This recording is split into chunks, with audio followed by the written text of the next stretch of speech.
Mayong adlaw mga ka-farmers. Updates sa atong palaya karon. Ato ang i-familiarize o i-survey na to daan ang atong area sa dili pa ta mag-harvest. Kay ugma mga ka-farmers, Martes mag-harvest ta. So atong surbihon ni atong area o i-familiarize na to daan ang atong gidagkoon sa atong mga bunga mga ka-farmers kay basin niya og magbaklay ning uban. So atong atop mga ka-farmers, goods pagyod kayo wa pagi spotting ang atong atop. So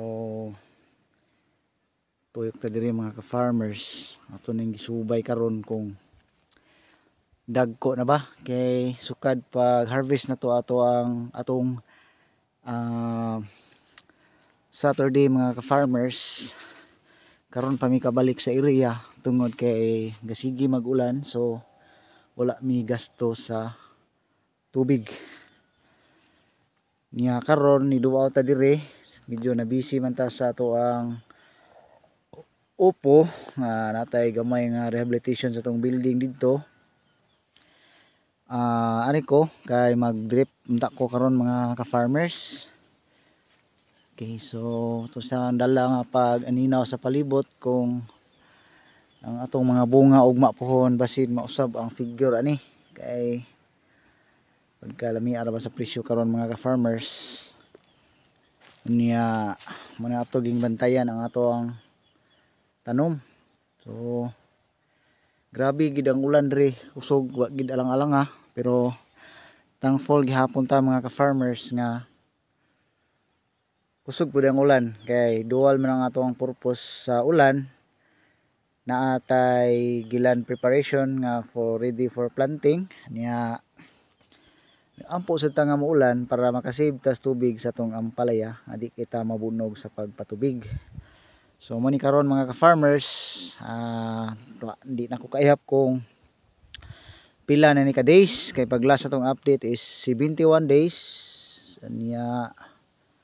Murag na ni sa mga paghapon ni ka 80 days mga farmers kay bago-bago pa man to. So wala kay ko ka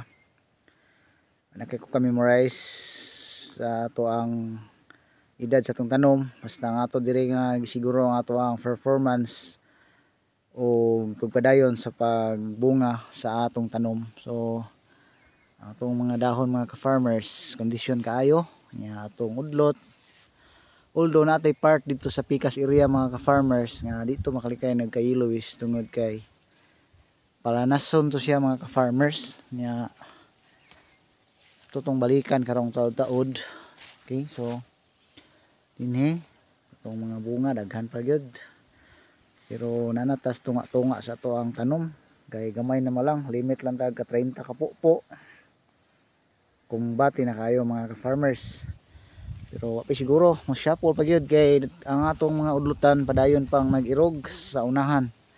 So proceed ta dire sa unahan. So ato gining baklay-baklayon din unsa nagyoy panghitabo og dagway sa atong tanom sa ika-13 nga harvest tung kumasayop.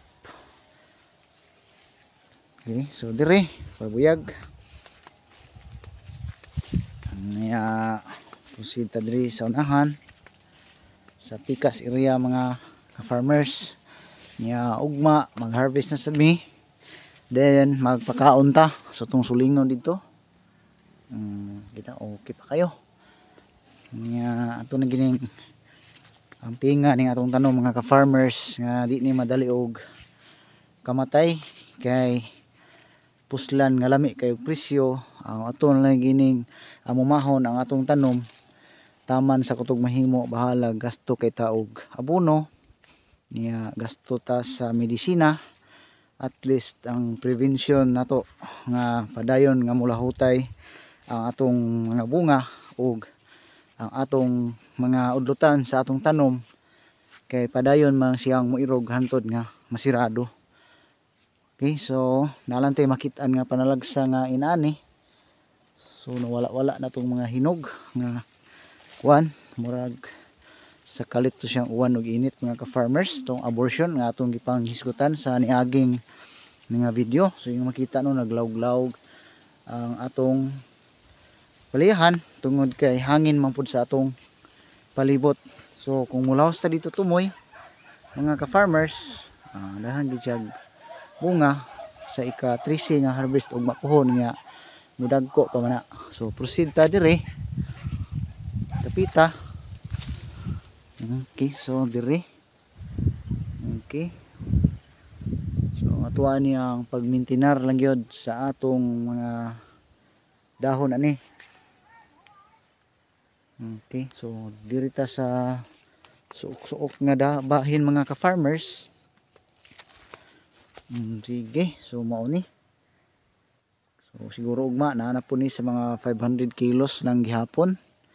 So ditong dapita mga ka-farmers, dapin kay nagdalan niya dapin kay sig dalan diha. Niya basin bag may mga magbaklay niya ni. So ato ning daan nga timan-an ning area ha, kay nigdumdum na to og same ra hapon karon sa atong pag check up sa ato ang area. So proceed ta diri sa unahan.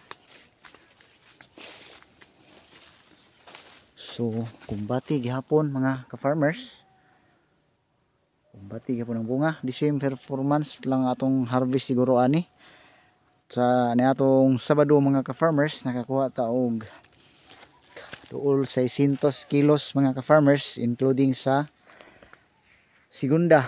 Okay, so naagit tayo inaning makita panalagsa mga ka-farmers niya pareha